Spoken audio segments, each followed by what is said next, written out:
Hello, bonsoir, bienvenue à Alpha Ministries. Bonsoir à toi qui nous suis sur Facebook et YouTube. Et un bonsoir spécial aussi à toi qui nous suis sur notre télévision à Kinshasa et à Lubumbashi. Mon nom est Ariane Kisanga et comme tu le sais, j'aime la présence de Dieu. Alors, avant qu'on ne commence ce soir, je te posais la question. As-tu créé de l'espace pour Dieu? Est-ce que tu es prêt à passer les prochaines 20 à 30 minutes dans la présence du Seigneur? Rappelle-toi que créer de l'espace pour Dieu, c'est quelque chose que tu dois être intentionnel à faire. Ça ne vient pas facilement. Tu dois décider toi-même de faire une pause, d'arrêter de courir, d'arrêter tes préoccupations, tes engagements pour passer les 20 à 30 minutes au pied du Seigneur. Je suis sûre que tu es prêt. On va commencer par la prière. Et notre verset pour ce soir, c'est Ésaïe 11 au verset 2. Je lis dans Louis II, la parole de Dieu nous dit « L'Esprit de l'Éternel reposera sur lui, esprit de sagesse et d'intelligence, esprit de conseil et de force, esprit de connaissance et de crainte de l'Éternel. » On va demander au Saint-Esprit ce soir de venir et se reposer en nous. Quand le Saint-Esprit vient, il vient avec tous ses attributs. Donc je ne sais pas quel attribut du Saint-Esprit dont tu as besoin ce soir.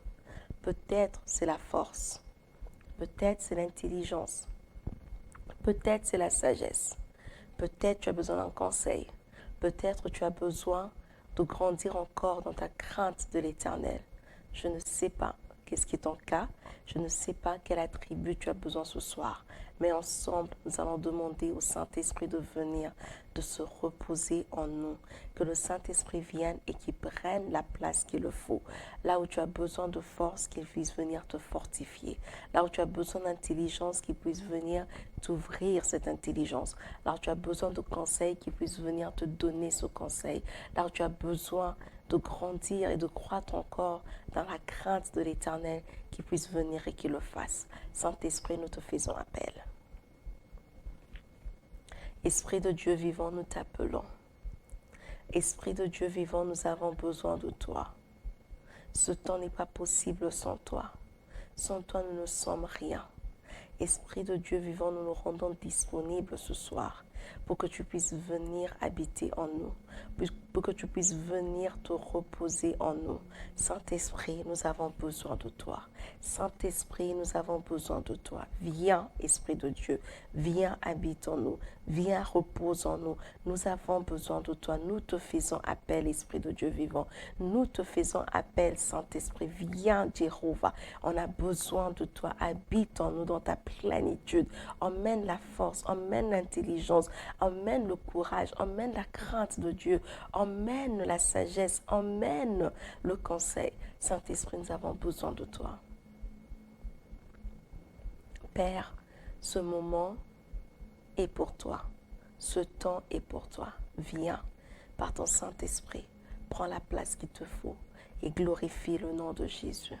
Dans le nom puissant de Jésus, nous avons ainsi prié. Amen, amen, amen. C'est la parole de Dieu, n'est-ce pas? Et la parole de Dieu, comme je l'ai dit souvent, la parole de Dieu est gratuite. Et la parole de Dieu, tu la reçois gratuitement et gratuitement, tu dois la partager. Tu ne peux pas la garder pour toi-même. Donc, si tu nous suis à la télé, appelle quelqu'un. Demande à quelqu'un d'autre de suivre. Si tu as des membres de famille autour de toi, invite-les et suivez ensemble. Si tu nous suis sur les réseaux sociaux, partage la vidéo. Invite quelqu'un à suivre avec toi cette vidéo. Ce soir, nous allons parler de la victoire au port du vêtement de Jésus. Et notre passage de base est Luc 8 plutôt, du verset 40 au verset 48. Dans ce passage de Luc, la Bible nous raconte l'histoire d'une femme qui a été guérie après avoir souffert 12 ans de la perte de sang. Et cette femme, pendant que Jésus était pressé par la foule, cette femme a trouvé un moyen de venir par derrière Jésus et toucher le pan de sa robe. Et directement, instantanément, elle a expérimenté la guérison. Jésus, de son côté, a senti qu'une force est sortie de lui. Et après, il a confirmé la guérison que cette femme venait de sentir dans son corps. Mais pourquoi a-t-elle cherché à toucher le bord du vêtement de Jésus. Deux passages nous expliquent bien, dans Nombre 15, 37 à 40, et dans Exode 28, 5 à 8, nous décrit l'importance du bord du vêtement que les Israélites portaient et que les sacrificateurs portaient en ce temps. Le bord de vêtement des Israélites représentait pour eux la parole de Dieu ou la loi de Dieu. Et c'était un rappel constant aux Juifs de leur responsabilité de garder cette parole. Et les Juifs étaient considérés des personnes honnêtes quand dans la société tu étais une personne qui gardait la parole de Dieu. La parole de Dieu et au bord du vêtement était considérée comme une extension du royaume de Dieu, de sa force, de sa royauté. Le bord du vêtement avait deux choses. Il y avait un fil bleu dessus ainsi que des petites cloches. Et en tant que le sacrificateur était en service dans les saints des saints, cette cloche sonnait. Et la cloche, comme vous savez, c'est une cloche entre deux bougies, elle faisait du bruit. Mais dès qu'on n'entendait plus du bruit, ces sacrificateurs, la communauté comprenait que le sacrificateur avait été puni par Dieu ou que le sacrificateur était mort et ils utilisaient la ficelle qui était attachée au bord de son pied pour le retirer du lieu sacré. Donc l'arrêt du bruit était en quelque sorte un signal que le sacrificateur n'était plus.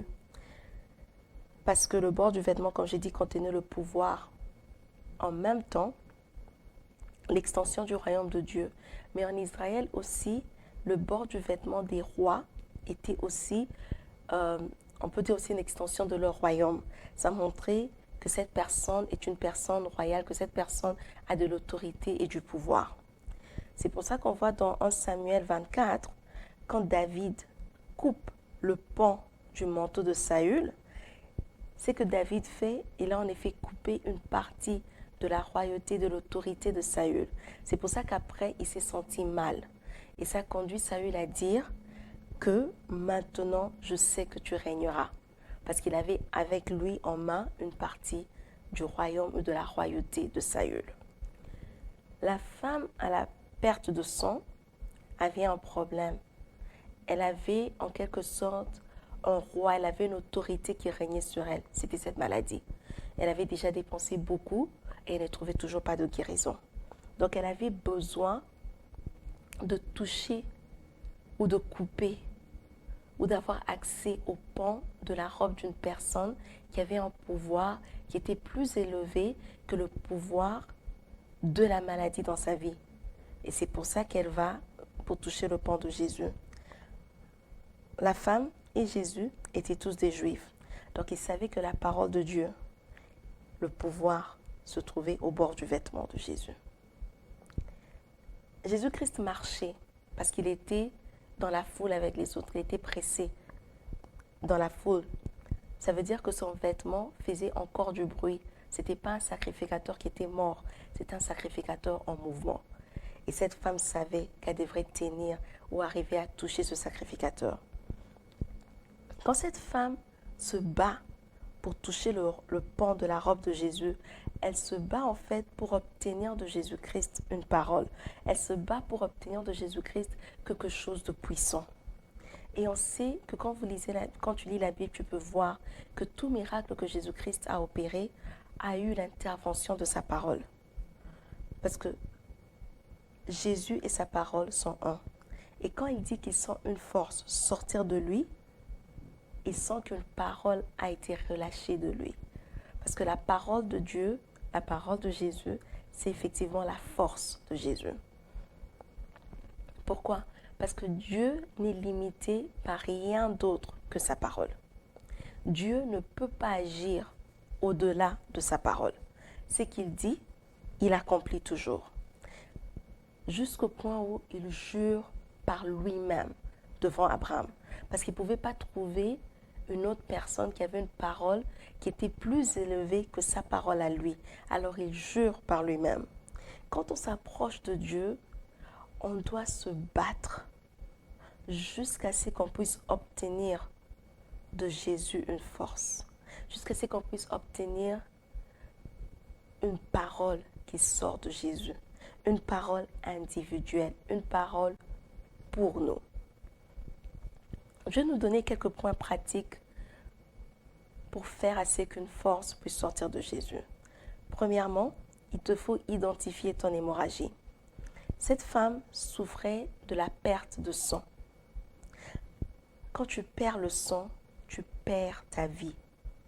Cette femme souffrait de cette perte de sang, elle perdait la vie à cause d'une maladie. Il faut que tu identifies dans ta vie à toi, c'est où est-ce qu'il y a cette hémorragie. Cette perte de vie provient d'où? Est-ce que c'est un péché que tu es continuellement en train de faire? Est-ce que c'est une habitude? Est-ce que c'est une pratique que tu fais continuellement, alors ça te fait perdre la vie? Ou est-ce que c'est une situation? Est-ce que c'est une condition? Est-ce que c'est une maladie qui te fait perdre la vie? Il est important d'identifier là où tu expérimentes la perte de vie, parce que c'est le seul moyen que tu sauras quand la vie sera restaurée en toi. Cette femme a su qu'elle a été guérie parce que directement, il n'y avait plus de perte de sang. Deuxièmement, il faut que tu te concentres sur ton objectif.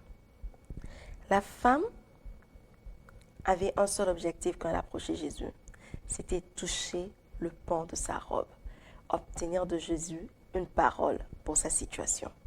Faire parler de Jésus, faire sortir une force de Jésus. Et pour faire ça, elle était obligée de bloquer ses oreilles à ce que pouvait dire la foule. Elle était obligée de bloquer ses oreilles aux commentaires de la foule. Parce que n'oubliez pas que c'est une femme qui est en train de perdre le sang. Donc sûrement que la foule se sentait mal à l'aise autour d'elle. Mais elle est obligée de fermer ses oreilles. Qu'est-ce que toi tu as besoin de fermer pour obtenir cette intervention, cette parole ou cette force qui sort de Jésus? Peut-être c'est juste ton temps sur les réseaux sociaux. Peut-être tu dois diminuer ce temps-là. Peut-être tu dois juste chercher un temps pour prier. Ou tu dois prendre une distance avec les gens, entrer en retraite personnelle peut-être. Ou diminuer tes occupations pour avoir plus de temps pour Jésus, afin d'arriver à ton objectif. Parce que cette femme a dû percer à travers une foule pour arriver à Jésus-Christ. Troisièmement, il est important pour toi de livrer cette bataille en secret. Tes efforts ou ta poursuite à obtenir une force qui sort de Jésus ne peut pas être quelque chose que tu fais publiquement. Parce que quand tu fais quelque chose publiquement, tu vas entendre ce que les autres disent. Cette femme avait un objectif, elle n'a dit à personne, elle perçait à travers la foule. De la même façon que quand David a voulu attaquer Saül, il n'est pas allé vers Saül en venant de l'avant, il est allé derrière Saül. C'est la même chose. Cette femme aussi, la Bible nous dit qu'elle est allée derrière Jésus. Donc elle a fait ça en secret, les gens ne la voyaient pas. Tu as besoin de prendre un temps de prière en secret, que tout le monde ne sache pas que tu es en train de chercher Jésus pour obtenir de lui une parole, pour obtenir de lui une force. Cette femme a avancé calmement, sans que la foule se rende compte. Quatrièmement, il faut savoir cibler. Jésus était dans une foule. La Bible nous dit qu'il était pressé de partout. Ça veut dire qu'il parlait. C'est pas qu'il était dans une foule silencieuse. Il parlait. Il y a même Jairus qui est venu poser le cas de sa fille. Mais cette femme, elle avait ciblé son objectif. Son objectif, ce n'était pas de voler ou de s'approprier de la parole que Jésus allait sortir pour la fille de Jairus. Son objectif, c'était d'obtenir une parole individuelle, une parole qui la concernait elle et elle seule. Très souvent, quand on s'approche de Jésus, très souvent quand on prend des temps de prière, surtout quand c'est des temps où on fait ensemble en communauté, on a tendance à juste venir dans la présence de Dieu et c'est qu'il sort pour le cas de quelqu'un d'autre. On veut prendre, on veut s'approprier parce qu'on ne veut pas percer à travers la foule pour obtenir une parole juste pour nous. Or, le plan de Jésus, c'est ça. Il faut que tu perces, il faut que tu cherches à obtenir une force qui sort de Jésus plutôt, avec une parole personnelle pour ta situation.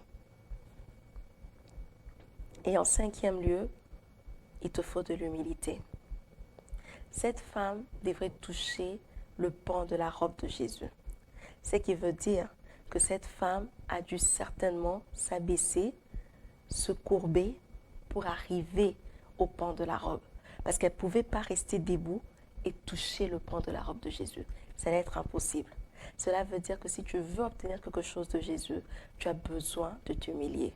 Quand elle s'est rabaissée, c'était un signe d'humilité. Tu as besoin de t'humilier pour obtenir de Jésus cette force qui sort de lui. La Bible nous dit qu'il résiste aux orgueilleux, mais qu'il fait grâce aux humbles. Tu as besoin de te déployer, enlever tous tes autres mérites et venir à ses pieds, descendre, te rabaisser jusqu'au niveau où tu peux toucher sa robe. Et c'est seulement en ce temps-là qu'une force sortira de lui. Qu'est-ce qui arrive quand on est en mesure de faire sortir une force de Jésus? Premièrement, on expérimente la résurrection. La résurrection, c'est simplement l'arrêt instantané de ton hémorragie. Pour cette femme, sa perte de sang s'est arrêtée directement. Donc quand elle a eu le contact avec Jésus-Christ, qui est la vie de Jésus est venue et la mort a cédé place à cette vie. Parce que là où Jésus-Christ est, il ne peut pas avoir de mort. Deuxièmement, la guérison. Cette femme a été guérie directement. La parole de Dieu nous dit encore qu'il envoie sa parole et sa parole nous guérit. Troisièmement, la paix. Une seule parole de la part de Dieu concernant ta situation peut changer la façon dont tu vois ta propre situation. Cette inquiétude peut devenir une paix. Ce temps de turmule peut devenir un temps de paix parce que tu sais qu'est-ce que Dieu a dit sur ta situation, parce que tu sais ce que Jésus veut faire de ta situation. Et en quatrième lieu, la restauration. Cette femme, quand elle perçait à travers cette foule, c'était une femme qui était humiliée. C'était une femme qui ne sentait pas bon. C'était une femme qui faisait honte dans la société. Mais quand elle a pu sortir une force de Jésus, c'est une femme dont Jésus-Christ a parlé. Il a voulu savoir qui l'a touchée. Et maintenant, cette même femme que tout le monde, que la société humiliée, cette femme a été restaurée et a été vue dans une nouvelle gloire. Parce que Jésus-Christ est arrivé dans sa vie, parce qu'elle a pu obtenir de Jésus une force. Je veux juste vous encourager par ce partage de ce soir de nous battre, de chercher, de nous efforcer, de ne pas être satisfait jusqu'à ce qu'on puisse sortir une force de Jésus, jusqu'à ce qu'on puisse avoir une parole concernant ta situation. Je ne parle pas d'un slogan, je ne parle pas de quelque chose qu'un pasteur ou que quelqu'un a dit à l'église un dimanche. Je parle d'une parole individuelle. Je parle d'une parole qui te parle toi-même. Une parole qui vient dans ta situation et tu te dis oui, c'est ce dont j'avais besoin pour avancer. Oui, c'est ce dont j'avais besoin pour aller de l'avant. Car l'autorité de Dieu, la royauté de Dieu, le pouvoir de Dieu repose sur sa parole. Dieu n'est limité par rien d'autre que sa parole. Et lui et sa parole font un. Ce qu'il dit, il accomplit. Il ne fait jamais défaut dans sa parole. Je t'invite à prier avec moi ce soir. Et je veux simplement que tu pries comme ceci. On a commencé aujourd'hui en disant que le Saint-Esprit est un esprit de force. La recherche de la parole individuelle de Dieu pour ta situation, la recherche de faire sortir de Jésus-Christ une force, te demande à toi-même aussi d'avoir de la force. Parce que le découragement viendra, la fatigue viendra, la monotonie viendra. Et tu as besoin de percer à travers tout ça pour arriver au pan de la robe de Jésus. Même l'orgueil t'embêtera. Mais tu as besoin d'obtenir de Jésus-Christ cette parole. Et tu as besoin de la force du Saint-Esprit. Tu as aussi besoin de l'intelligence du Saint-Esprit parce que c'est lui qui va te guider, c'est lui qui va te montrer exactement quoi faire et où aller. Prie avec moi ce soir, demande la force du Saint-Esprit, demande l'intelligence du Saint-Esprit pour ta situation, pour là où tu te trouves. Prions. Esprit de Dieu vivant, nous te demandons. Esprit de Dieu vivant, nous avons besoin de toi. Saint-Esprit, nous avons besoin de toi. Esprit de Dieu, nous avons besoin de toi. Nous te faisons appel, ô Esprit de Dieu. Nous te faisons appel, Esprit de force.